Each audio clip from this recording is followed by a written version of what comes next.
Today I'll be teaching you guys how you guys can fix your live access is needed to go live as a guest in TikTok. So if you're facing this problem, then basically you don't have access to go live in TikTok, and I'll show you how to fix it. But before that, you need to have this requirement filled. You need to have your age in TikTok above 18 if you want to go live. If it's below that, you cannot go. And the other thing is you need to have 1,001 followers in TikTok if you want to go live. That's a minimum, alright? So I don't have 1,000 followers, that's why I'm not able to access it. But if you have more than 1,000 followers and you're still not able to access it, then the next thing could be that your internet is slow. So try to check your internet as well. Sometimes that causes this problem. But let's say none of this issue is your problem. You have more than 1,000 followers and you have your age above 18 on TikTok. You still have this issue. In that case, what you need to do is click on profile at the bottom right of your screen and click on the three line at the top right of your screen and click on versus settings and privacy. Inside settings and privacy, scroll all the way down and click on report a problem. Now once you're inside report a problem, you want to click on this option called live. So if you don't see live, you can scroll a bit down and see it. Click on live, and once you're inside live, what you want to do is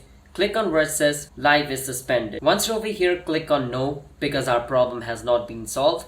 So click on need more help, and over here you have to explain your problem. So you want to write this: I'm unable to go live on TikTok, can you help me fix this issue? Click on submit, and then once this problem is submitted, TikTok staff will view it and they'll help you fix your issue from their end, because most of the time it's from their end. And you also have to remember, if you're in a country where TikTok live is banned, then it's also not going to work. So you also need to check if your country allows TikTok live or not. So hope you understand how to fix this issue. If you guys found our video helpful, hit the subscribe to our channel one step. I'll see you guys next time.